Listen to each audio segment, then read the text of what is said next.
Hello dear friends, నేను మీకు ఇప్పుడు భారతదేశంలో చాలా చోట్ల సాగు చేయబడే దేశీ కూరగాయ గురించి చెప్పబోతున్నాను. ఇదే గోరుచిక్కుడు.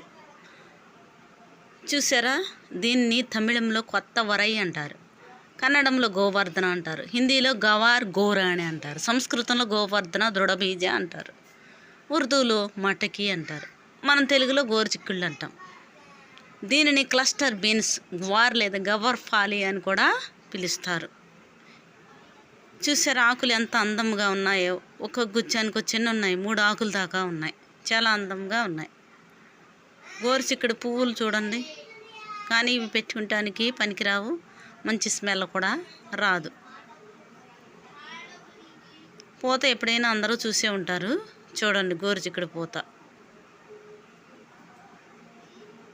ఈ గోరుచిక్కుడులో ప్రోటీన్లు ఎక్కువగా ఉంటాయి మరియు విటమిన్లు కూడా ఉంటాయి. A vitamin, B vitamin, C vitamin మరియు కే విటమిన్ కూడా ఉంటాయి.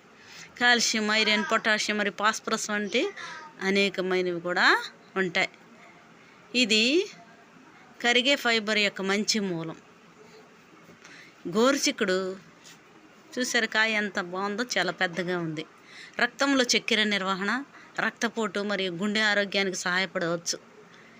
ఎముకల బలానికి కూడా సహాయపడవచ్చు ఇవి. ఎందుకని? చిక్కుడు చాలా మంచిది కాబట్టి. గర్భిణీ స్త్రీలకు ప్రయోజనకరంగా ఉంటుంది. మలబద్ధకానికి కూడా చాలా బాగా పనిచేస్తుంది. పార్కిన్సన్ రోగులకు కూడా ఈ గోరుచిక్కుడు చాలా బాగా పనిచేస్తుంది. దీనిని మనం కూర వండుకోవచ్చు, ఫ్రై కూడా చేసుకోవచ్చు. ఫ్రైలో కొబ్బరి వేసుకుంటే చాలా టేస్టీగా ఉంటుంది.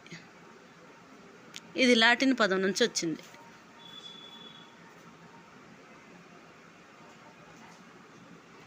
కాయలు చూసారా ఎలా బాగున్నాయో.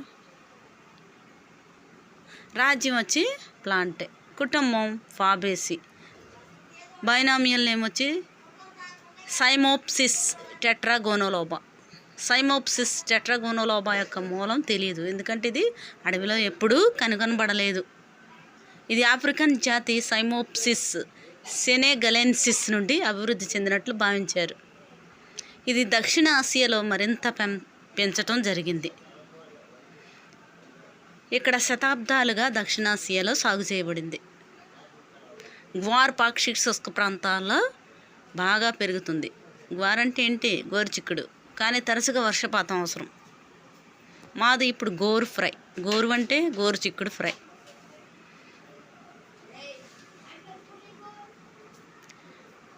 ఈ లెగ్యం పంట భ్రమణ చక్రంలో విలువైన మొక్క, ఎందుకంటే ఇది నత్రజని ఫిక్సింగ్ బ్యాక్టీరియాతో సహజీవనం చేస్తుంది.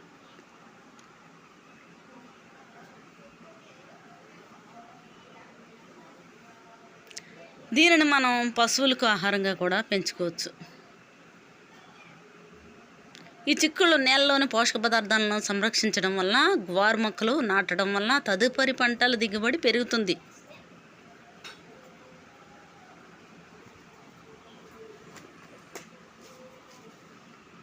బంతిపూలు కూడా ఉన్నాయి, అందుకనే కోసుకున్నాను. చూసారా,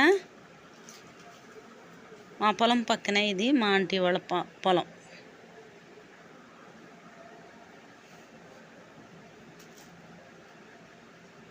ఈ వీడియో మీకు నచ్చినట్లయితే లైక్ చేయండి, షేర్ చేయండి అండ్ సబ్స్క్రైబ్ చేయండి. ముఖ్యంగా ఈ గోరు మానవ మరియు జంతువుల పోషణ కోసం అనేక విధులను కలిగి ఉంది. అయితే దాని విత్తనాల్లో గ్వార్గమ్ జెల్లింగ్ ఏజెంట్ చాలా ముఖ్యమైన ఉపయోగం. హైడ్రాలిక్ ఫ్రాక్చరింగ్ ఆయిల్ షేల్ గ్యాస్లో గ్వార్గమ్ వాడకం వల్ల డిమాండ్ పెరుగుతుంది. ఇది స్లిమ్ అనే బొమ్మలో కూడా చాలా ఒక ప్రధాన పదార్థం అన్నమాట. ప్రపంచ ఉత్పత్తిలో 80% భారతదేశంలోనే ఉంటుంది. కానీ బలమైన డిమాండ్ కారణంగా ఈ ప్లాంట్ను ఇతర చోట్ల పరిచయం చేస్తున్నారు. ఎందుకని?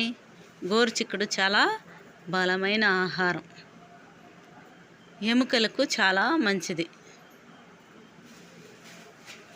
ఈ రాజస్థాన్లోని పాక్షిక శుష్క ప్రాంతాల్లోని వ్యవసాయదారులు పంట భ్రమణాన్ని అనుసరిస్తారు. మరియు తదుపరి పంటకు ముందు అవసరమైన ఎరువులు మరియు నత్రజని స్థిరీకరణతో నేలను తిరిగి నింపడానికి ఈ గ్వార్ను అంటే గోరు చిక్కుడుని ఉపయోగిస్తారు. ఈ గ్వార్ మానవ మరియు జంతువుల పోషణ కోసం అనేక విధులను కలిగి ఉంది.